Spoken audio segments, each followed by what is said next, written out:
So today we are here to cover the Azure Helpers storage library. So we made some changes yesterday to kind of introduce the default Azure credentials class to the project. Now we're going to kind of run through some test cases with it. I don't know 100% how we're going to test it, outside of maybe deploying or writing a small app to do it. Right now, there are a bunch of tests within the container test class that we can use to modify. Let's see, let's do, this should be constructor 1 now because we have 2 constructors for this class. And then we want constructor 2 test.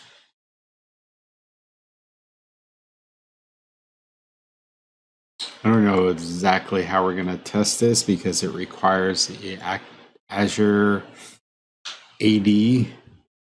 Although I think there was some description on how we can test it out locally. And that's here in this one, I think.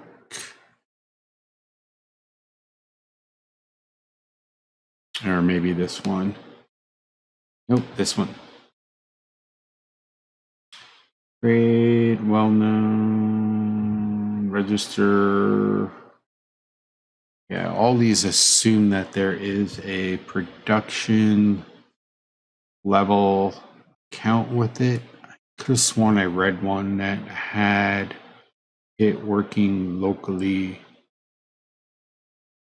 Let's just see if this one does it. Yeah, this is how to do it online.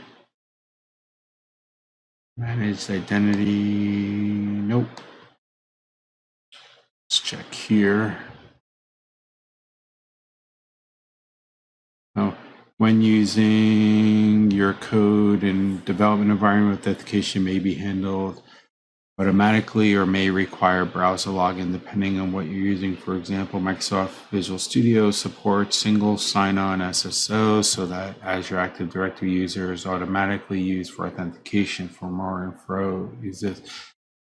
Other development tools may prompt you for a login via the web browser. Authenticate a service principal in the development environment. If your development environment does not support single sign-on via web browser, then you can use a service principal to authenticate. I don't think we're going with this approach because we're not going to do it by user. We're going to do it by app, which means technically we still can't do it locally without connecting to the Azure storage. So we already have a client, but we don't have a client app set up. So we're going to have to create, actually we do have a client app set up. We have the web MVC app for our contacts app set up. So we can get that working. And the only way we're going to really test this is by moving the test into the local version of the MVC app. So let's go and do this. So I need to, already got the login and everything handled. Grant your registered applications permission to storage. Next, grant your Azure permissions to call the Azure Storage API. This step enables your application to authorize requests to Azure Storage with AD. So I am going to put a copy of this on a separate screen so I can refer to it as we move along with this process, because we are going to need to go to the portal for the rest of this. So let's go to portal.azure.com.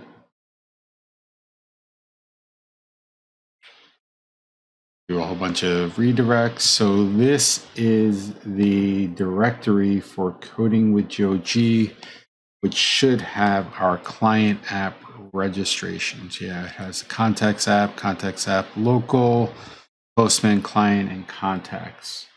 So that meets part of this requirement. So now grant your application. This step enables your application authorized. On the Overview tab for your registered application, view API permissions. So let's start the local one. And then, pardon me as I turn my face, click on API permissions. Hopefully this works because they're in different tenants. I assume it would work, but I guess we'll see. Choose Microsoft APIs, add permission. Choose Microsoft APIs, which I believe is this one here. Under what permission does your application? Oh wait, I'm confused. Select Azure, in the application permissions selection, select add and choose Microsoft APIs. Done.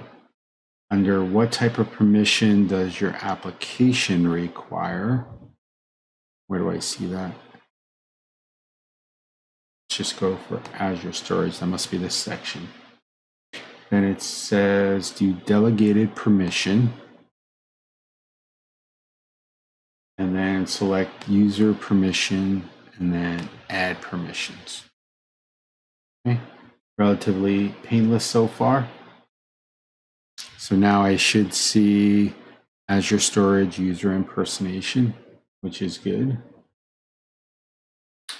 The application needs a client secret to prove its identity when requesting a token. To add the secret, follow the steps.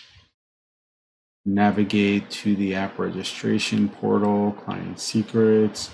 Under secrets, create new secret. We already have a secret for it. I guess I can create a new one.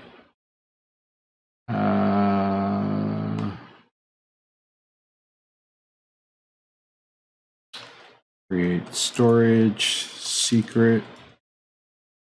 Click add. And copy this value and go off the screen. Notepad. I'm going to paste this because we're going to probably need it elsewhere.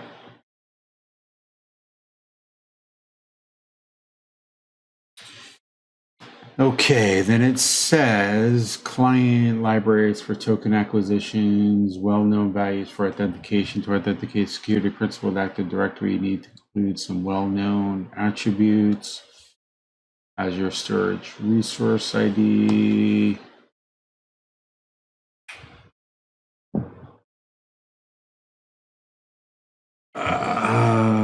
I'm reading this now. We got to do the create client libraries for token acquisition. Once you've registered your application, granted it permissions to access data. We didn't do that part. Well, we said to act on behalf. For a list of scenarios, yeah, we don't need that. Well-known values for authentication with AD. So let's see, create a web app that authorizes access to Blob storage. This is kind of what we want to do. Got that, got that, got that.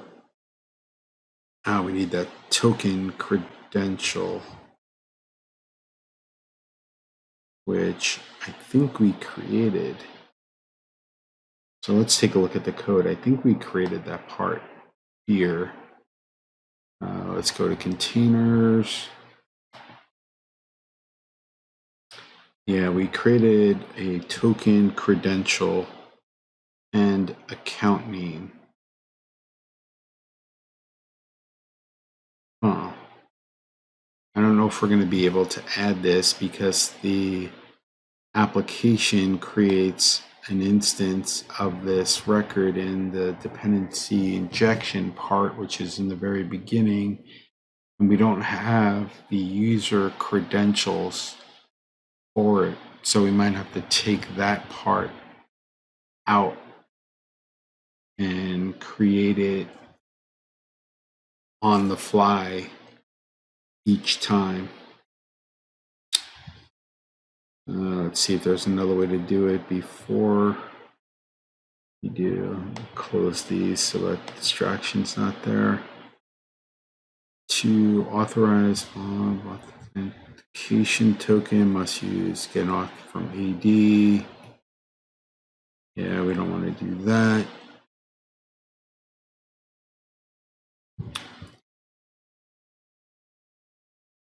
Nope, don't need to do that. You could do this and provide the basics.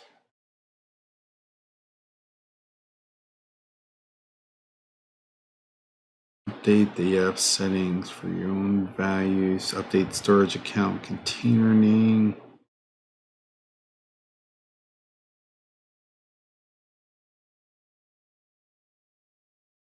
Oh, excuse me. I don't know if that's going to work. Or at least, not that it doesn't work, but it's not going to work in our scenario.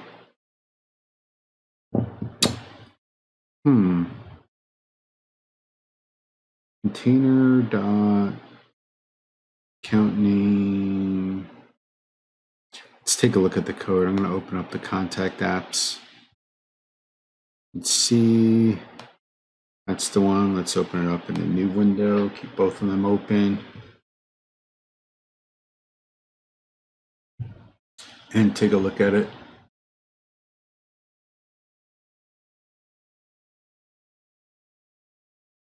While that's loading, let's come back here.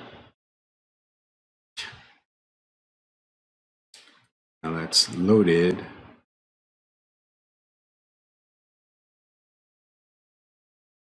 It's not fully loaded yet, so we'll go back here.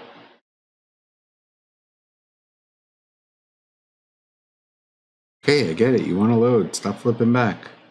Come back to you when I'm ready.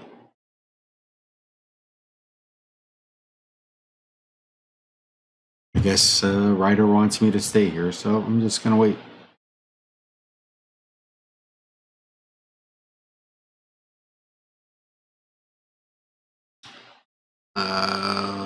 Models, no, well, we want the web app anyway.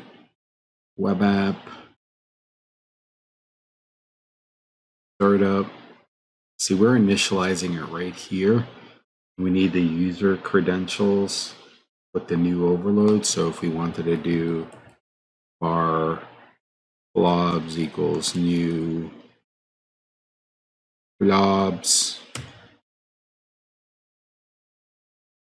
No, it's not going to see it because we don't have a new package. But we'd have to do it here. And while we might know the container name, we don't have the rest of the authentication information. So I wonder, we might be able to just create an overload that has just the storage credentials. And we can pass in the new storage credentials that uses the default. So if we look at this one, there is some defaults here that will go through and use the default permissions, or not default permissions, but the default credentials, which pull in everything from the app settings.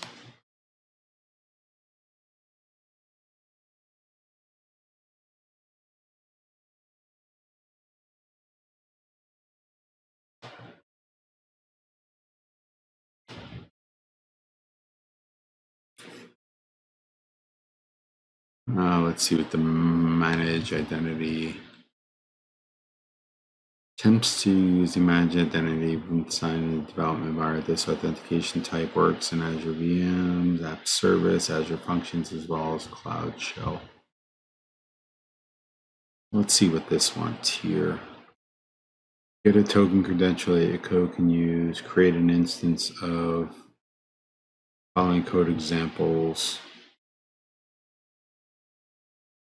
All this really says is just create a new Azure credential.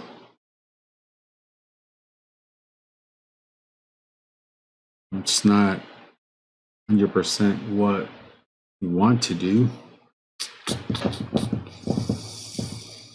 I'm trying to do as much as we can without using anything Azure specific in the creation of it. But at the same point, some of that's required. So let's see what we get for the credentials. Where are we? Let's go back to acquire a token. But where do I get the access token from? Might be able to use the access token in memory because we're storing that access token in the cache when we start. Let's see, don't need the client ID. Well, no. Yeah, login, tenant ID. To request a token, you need the following values from your app registration. Name, tenant, client redirect, and the value of the secret. So I believe we copied a lot of that already. So let's try this. This works as it is.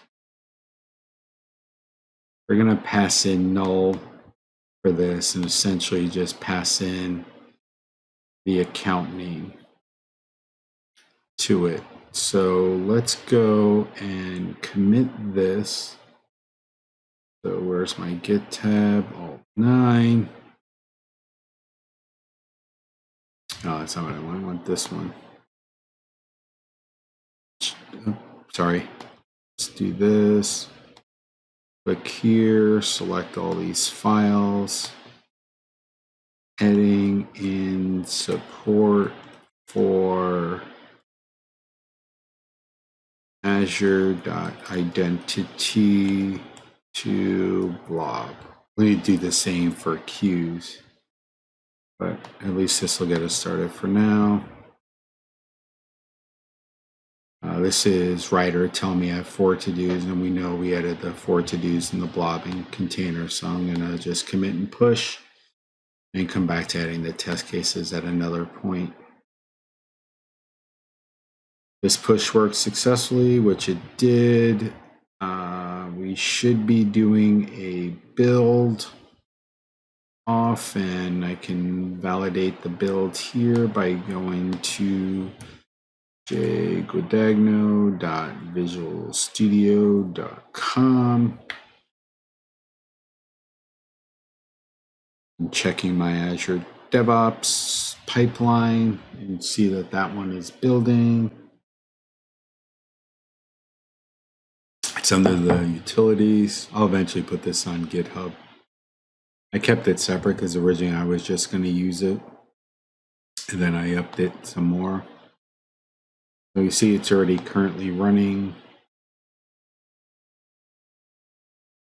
Once this is done, it should publish it directly to NuGet. Then we'll open up Writer and tell it to update to the latest preview version of it.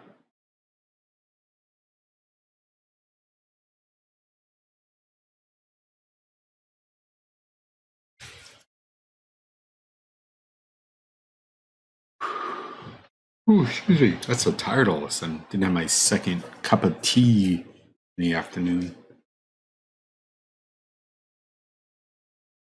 And dealing with sick kiddos at the house, it's Challenging time.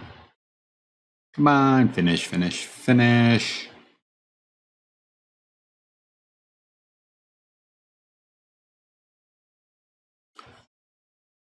It's now downloading the secrets. This is for signing of the NuGet package, which is not 100% working now because there's a change to change the way that NuGet packages get sent. So I have to go and update this job so I can truly sign the certificate, truly sign the NuGet package. But that's on my wish list. Coming soon to a NuGet repository near you.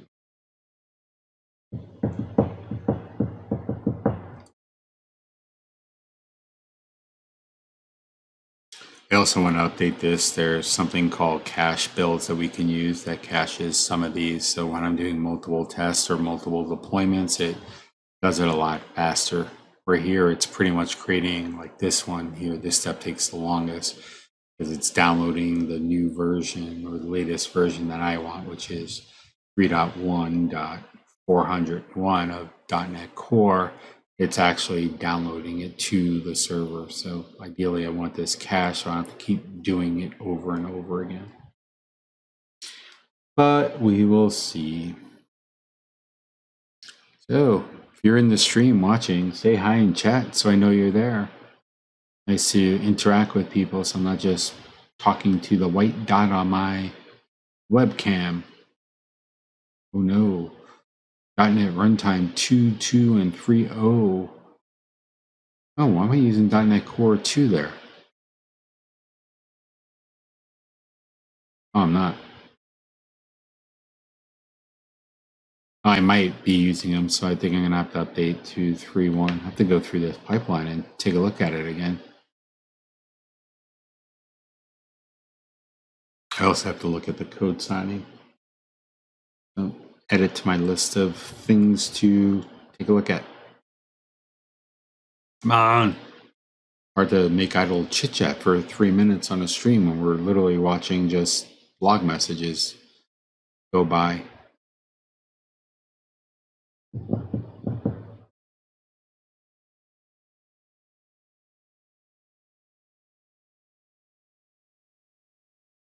This also takes slightly longer, as I mentioned, because it builds 6 different versions of it for various versions of .NET Framework, .NET Standard, and .NET Core. So you get the true one for your app.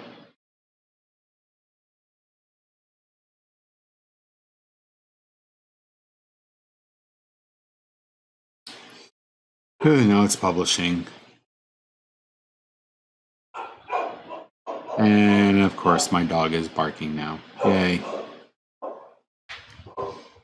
Okay, I published. It takes usually a second or two for it to actually get there. So I'll go back to here and take a look.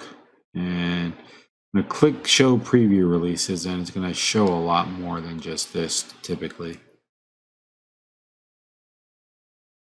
And we were on version, oh, I don't even remember what version we were on.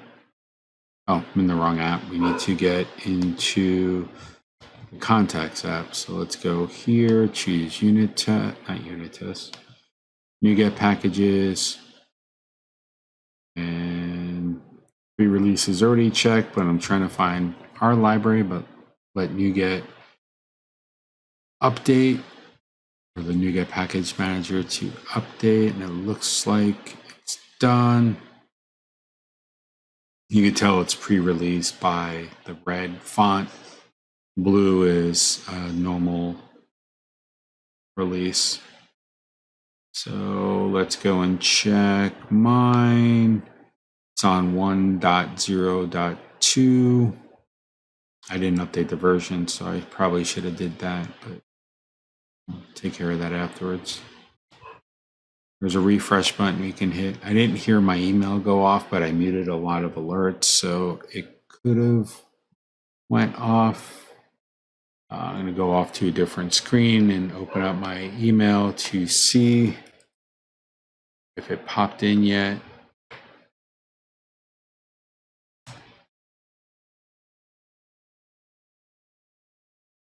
Build succeeded, but I don't have the NuGet package done yet. Until that happens, we really can't go further. NuGet usually takes a minute, sometimes 2 minutes. It has to get added to the index, and then it's available.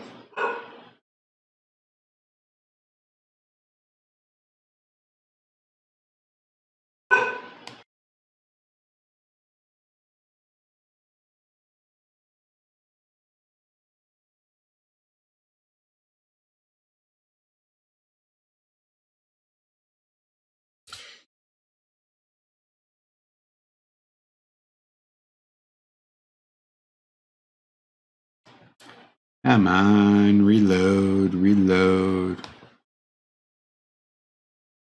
Another thing we can quickly do is check, there it goes, just got published. So next refresh should show this one here if it doesn't already. Essentially making API calls out and coming back with where it is. Refresh one more time. This should be the refresh to end them all.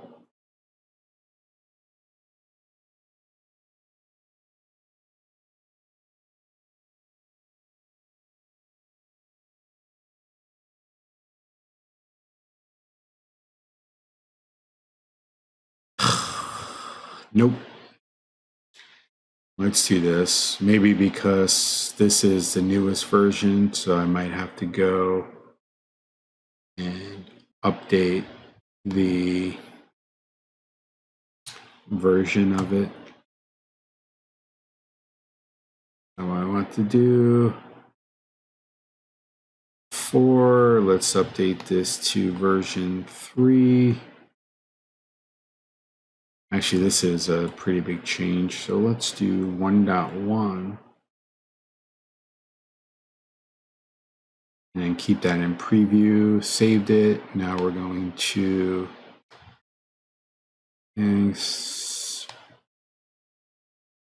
bumped the version to add in support. Save. I don't want to save. I want to do commit and push. Push. As soon as that push is successful, it is. Let's go back to Azure DevOps. And we should see another pipeline here. We're back here. The bump version is here and it's running. Ha! No, Sudoku, you watch. Thanks for the raid. I guess you can all watch me fail now. Hopefully yours went well. Sarah, thanks for joining, Kevin and Sean. I have my speaker muted. I didn't hear the raid, nor did I see it go off. I apologize. We're working on trying to add in. We added the Blob storage. Yeah, just one more way not to do it. It's totally true. We added in Blob storage to our contact applications, and we kind of hard-coded public access to it. There is a new feature in Microsoft Identity that allows you to add tokens and using Azure AD credentials. Since we're already using Azure AD credentials within our application, we figured we would assign those permissions. But because I like to do things the hard way, we're actually using a package I already wrote called JosephGuadagno.AzureHelpers.Storage that does a lot of blob and queue storage things, like creating new queue messages, pulling items off the queue, creating blobs, removing blobs, deleting them, etc. So now I've spent the other day adding it to the stream. Today we're going to actually work on testing it. So trying to publish a build that we can use in preview. And now we're just kind of watching paint dry as it builds.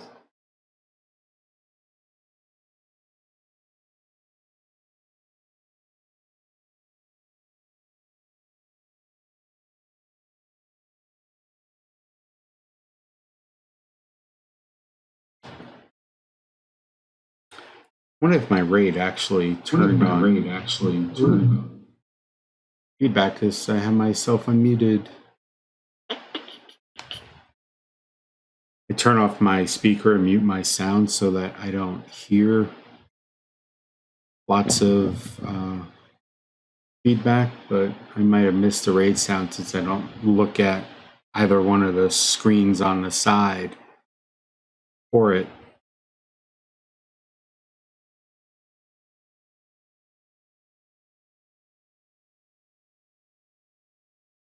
I'm gonna get rated every day. This is the most amount of viewers I had. Hopefully it's entertaining enough that you come back on Monday, Tuesday, and or Thursday. I stream pretty much 3 times a week at 7 p.m. Central, I think, or 7 p.m. Eastern time. I start 4 o'clock my time right now. It's packaging up. Next step on this deployment is going to be to install a NuGet signing tool. We actually signed the package. Unfortunately, the signing is not working on NuGet because there's some configuration issues between Azure Pipeline and NuGet that I haven't figured out yet, although someone helped me to figure out. I just have to enable it. Once this publishes, we'll pull in the preview package of it. And yes, it's done. I should get an email off that says I did it. So check my other screen for it to pop in. But like I said before, it takes a minute or two for the NuGet package to actually get published. And I don't know why I clicked on my email in front of everyone else. Luckily, there's not much in there. Oh, that beep you heard was the first email, which is the Azure DevOps pipeline published. So it told me my build was successful, and I can click on View Summary. Next step will be the NuGet package, and then we can come back here and hit refresh and hope that this piece comes alive with a preview of 1.0.3. While that's waiting, and I have 13 people watching, one of the things notice if you haven't seen the earlier stream where I built out this pipeline is it does preview automatically based on a setting. So if we go here, by default, it runs in debug mode. If I want to build a true release, I'll have to click Run New, and then I change release mode, and that changes it to the actual quote-unquote production ready without the dash preview tag. And this allows me more control over when I release something that I want, in general, the public to see. Otherwise, every time I build or every time I commit to GitHub repo, it just builds it and publishes that version. So I can have 5 or 6 or 7 different tests that go live with it. And this allows me to do some initial validation, say, yes, I'm ready for this to go live. I can do Run New and push it out. NuGet should be ready now. Yep, there it goes. There was the beep.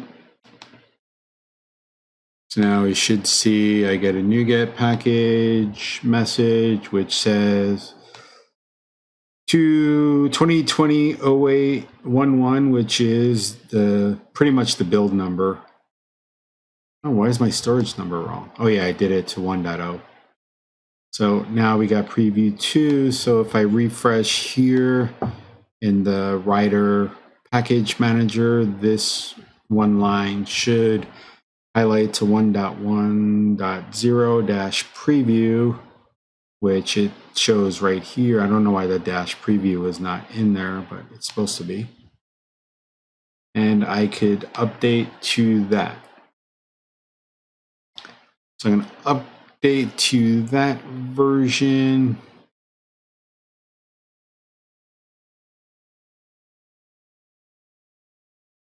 And I'm going to update to that version. Must have missed the click. There it goes. And then I will be able to incorporate it in once it's done. Because I didn't let the refresh finish, it's kind of chugging along behind the scenes. But now it's been added 1.1- blah, blah, preview. So now if I come and take a look at this code here where I have the blobs, I can do equals new blobs, and then I should have that new overload in here, which is the second overload, which has account name, comma, token, credential, comma, container name, comma, blah, blah, blah. So we need the account name, which I don't even remember what I called it. Let's go back to the portal and see, where's my portal? Let's go back home. Change the directory to the main directory. And JoeG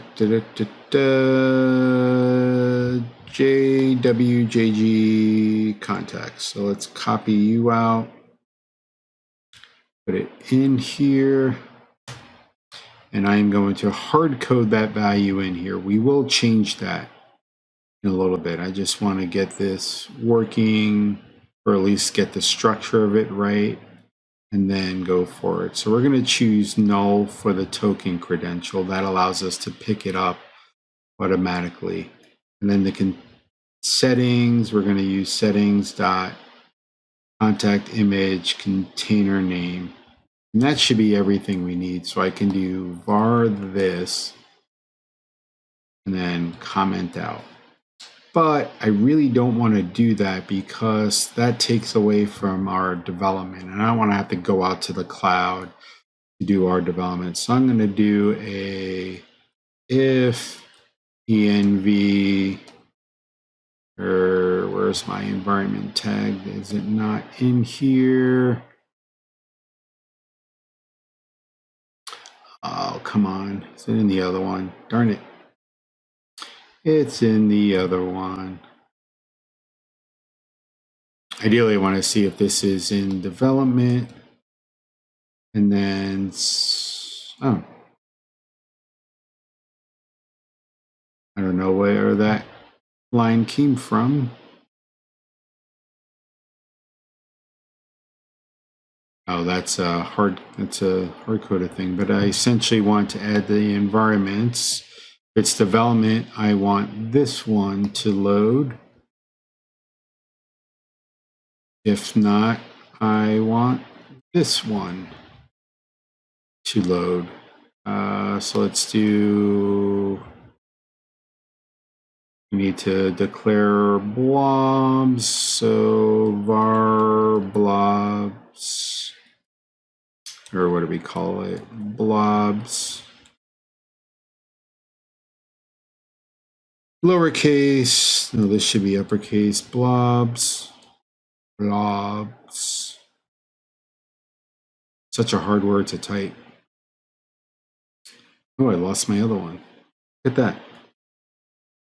IntelliSense got the best of me there. Control Z back, and let's create a new instance here.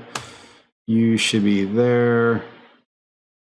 And then let's do blobs, blobs, that. And then we don't want var anymore. We don't want var anymore. This will at least allow us to test locally. Now I need to figure out how I get the environment here. And I'm not an ASP.NET Core expert. I don't know if I can just give the parameter like throw me this in, but I'm going to try it out. If anyone knows better, feel free to let me know in chat, but I don't know if there's an overload for it. We'll see.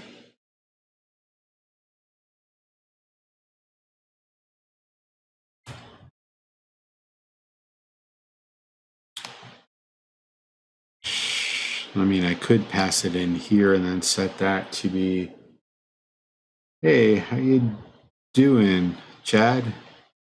Hopefully everything is great. Seems to be I'm having a regular party of friends that I know.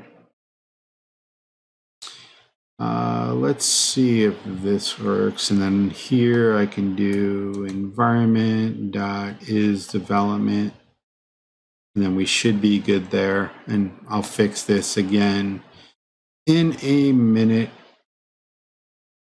And I think that's it. Let me build it, see if it works.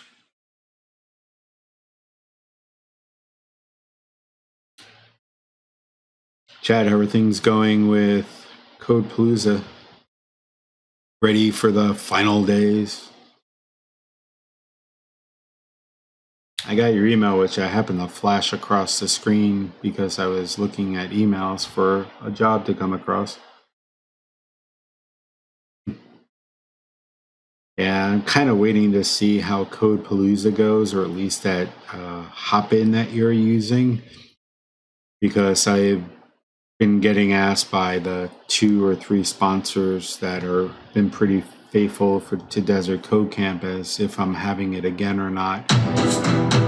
Oh, Codepalooza followed me, and that's really loud. That's the first time I actually had someone follow while I was on stream. And now Taylor, thank you, Chad, for both the follows. I've been waiting to kind of get a feel for whether or not I want to do Desert Code Camp. I can't do it live, or I can't do it in person because the venue said they're not allowing people on campus for the remainder part of the year. And I thought about virtual, but doing 115 sessions virtual is just going to be a challenge. So I'm going to look to see how Hop-In worked, and then see if I was going to do that, maybe have a smaller version of Desert Code Camp. So this works and this works. Let's see if it works locally. So I'm going to start up the API. If it works locally, we'll try to push it up to prod probably tomorrow. Ooh, 143 sessions. Cool. Yeah, I know. It's a bummer. Well, maybe you'll be able to attend virtually. It's an awesome event. I enjoy putting it on. I don't say that the 4 months prior to, because there's, like, as you would know, there's a lot of work that goes into it. But afterwards, it's always great to get all the emails and the thanks and everything.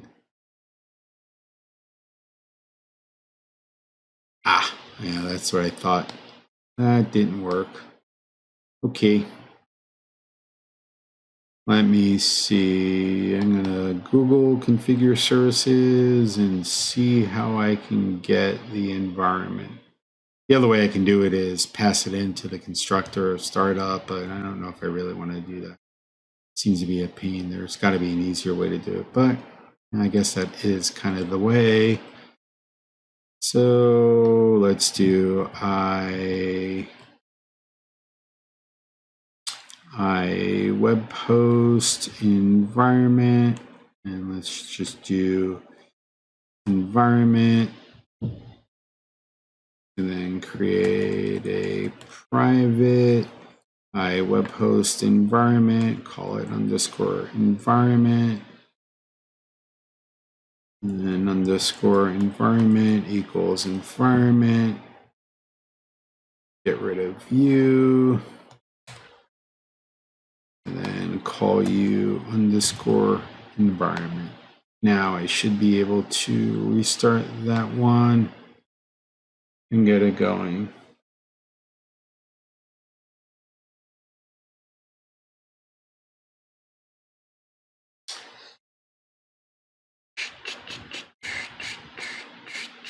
Cool. I don't know if this is going to work because I'm running an ISS Express. Yeah. Oh, that's a typical bug because of the way we use cookies. I have to delete it and then refresh it. I haven't bothered trying to fix that bug.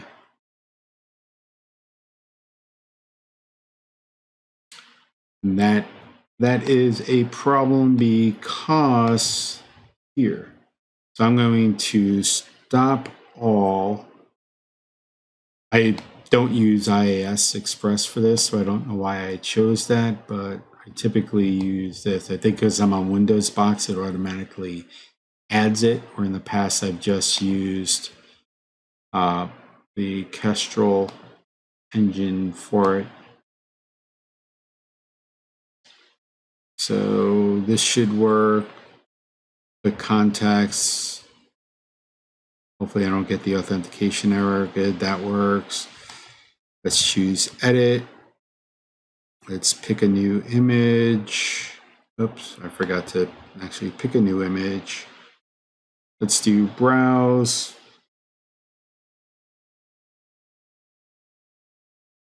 Let's do browse and find the window that it opened up on. There it goes. Pictures of me, and let's pick back to Monopoly Man. Click upload. Good. Locally, it still works. Now we just got to try it in the cloud. So I am going to commit this code, and that will trigger our builds and everything else. So let's stop all the processes. Let's get the commit going. Oh, I really only had to change this one part. That's the really good thing about the way that it's designed. I don't really have to change anything. I just changed the initialization of how we handle the blob. Again, we'll come back and fix that. I hate checking in hard-coded values. Heading in Azure Identity for blob authentication. Hopefully this works. Oh, I should have did commit and push.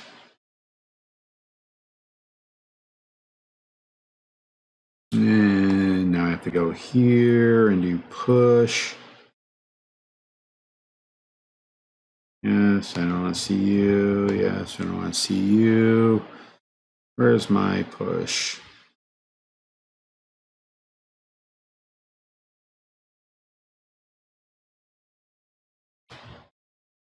Come on, you should give me my latest. Where are you?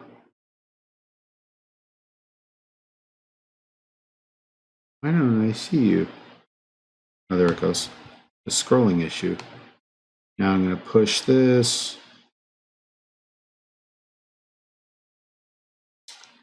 I'm going to push this, and I have to remember the command to do it because I normally push it straight from there. Where'd you go? It's not you, not you.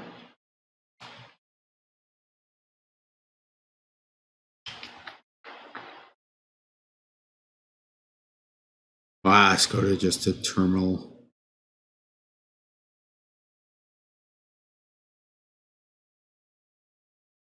Let's go to the terminal. Oh, why are you opening up in that?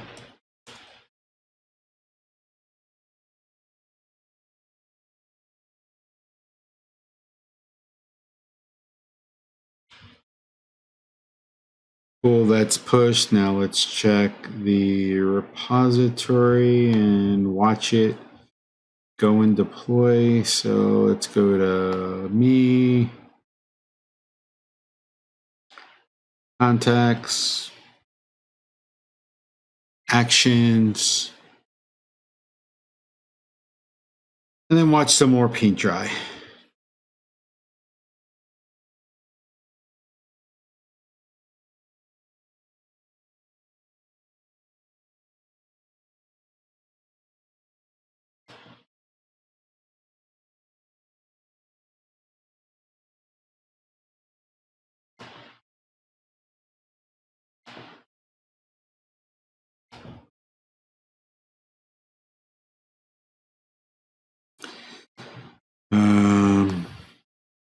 While this is waiting, for those of you that are new, this essentially builds the project, runs the test cases, then publishes the web UI part, which is the MVC app we looked at, as well as the backend API to our Azure instance.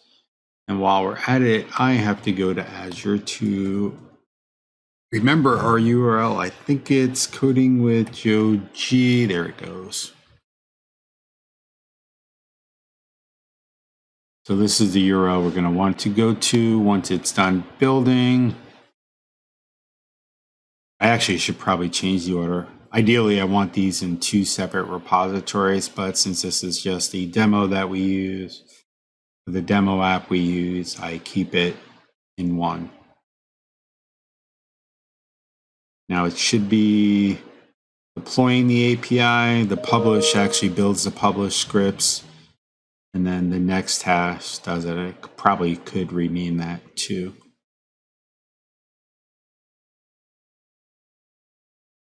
And it's successfully deployed. And now that's the URL. So I can go here now and wait a couple of seconds since it's the first time being run since the deployment happened. Then if that works, we got the authentication working right. Now it's just a matter of cleaning up our package, which I can do on Thursday's stream. No valid combination of that account information. So, that might be the settings that I created in there. Let's go portal.azure. For those of you that are watching this in the future, I have on the environment set to development for the actual Azure instance because we were trying to troubleshoot and I never went and undid those changes. So that's why we see the error messages. Normally we wouldn't see those error messages. So here I have this set to development, but normally that should be set to production. This one should show what we want. Why isn't it? I'm going to pull this off screen for a second because there's some credentials in there while we were doing our testing. And let's see what that is. The connection is right. No valid combination of event. Azure Core Storage Blob.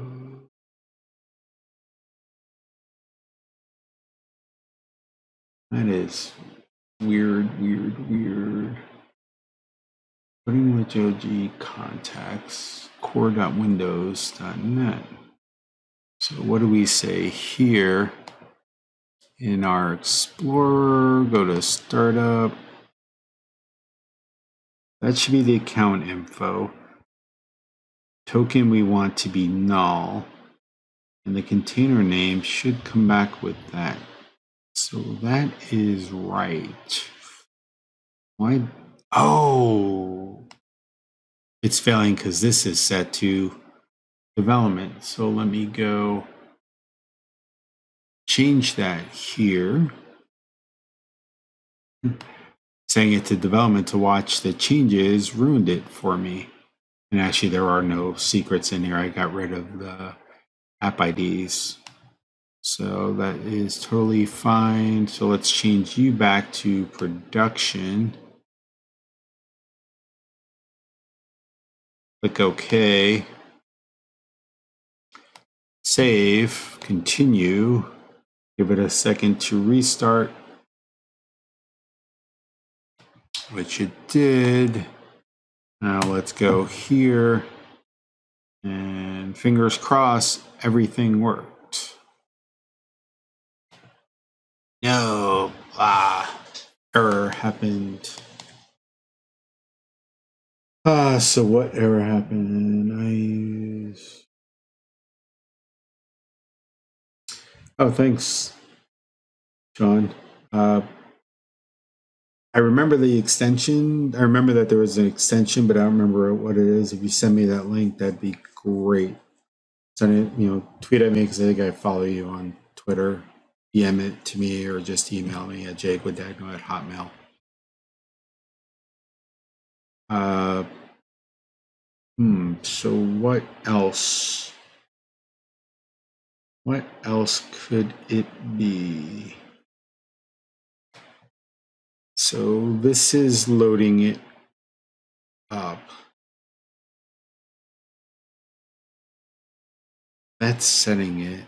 Now let's check with App Insights, see if App Insights tells us anything yet.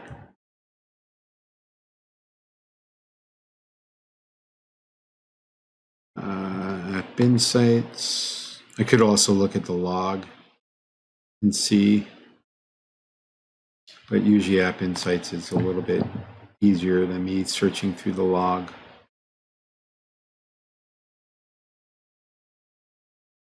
Usually it just depends on how App Insights is processing its telemetry.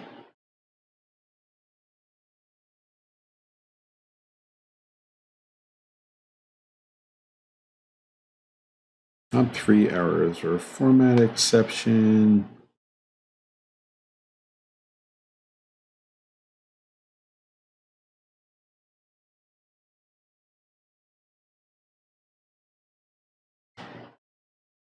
System format, no valid combination of account information found. Thanks, Sean. Azure storage connection string. Is that the right one? No, that's a earlier time. That was probably the previous one, which means it might not have caught up yet. Let's do a quick refresh and see. It's a good thing I'm not demoing Service Bus, Event Hub, Relays, Notifications.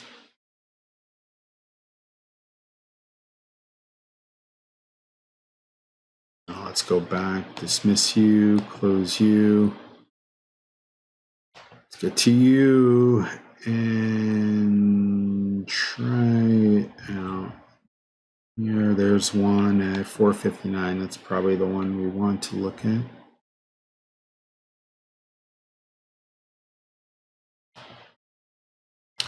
Go into the for operation, suggested. Yes, that's the last one.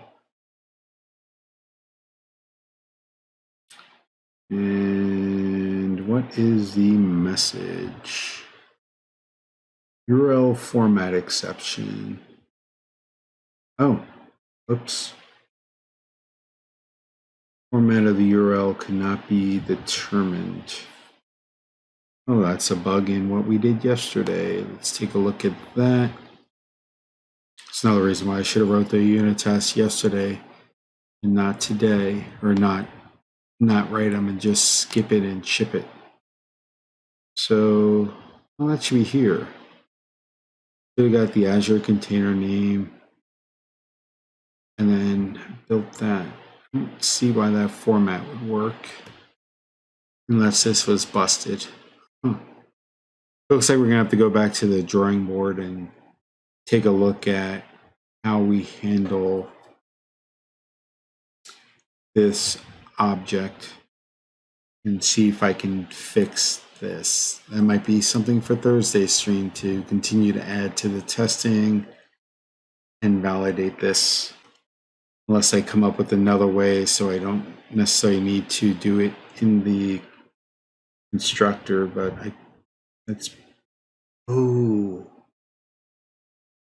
I think I just saw the issue.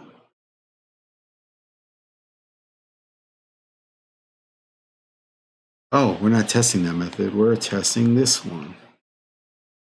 We got the account name, token credential, and container name. Yeah, that should be fine. That should generate what I want. Let's see if it tells us. If not, I'm going to go back to the drawing board and add some more tests and do some validation of it. Let's see. Yeah, it gave me that line. It should be version 1. Yep. Failed in the right part, at least where I thought it would fail.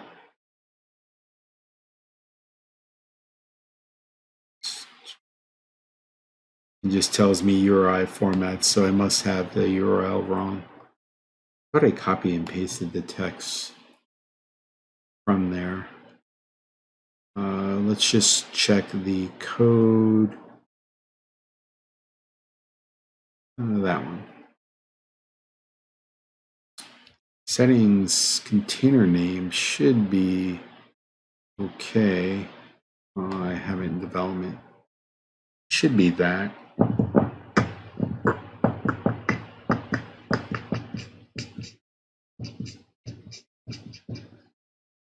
So the format should be right. Right. Got the account name, assuming the account name comes in, which that was hard coded, so that should come in. .blob.core.windows.net / the name. Let's double check with the docs to make sure that's how the docs have it, which I believe that was the case because I literally copy and pasted it from the docs. No, not that one, this one.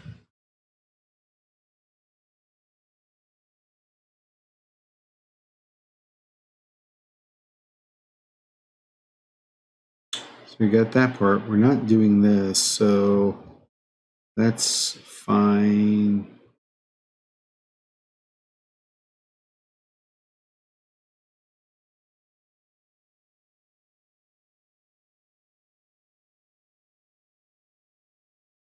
I think I used this one.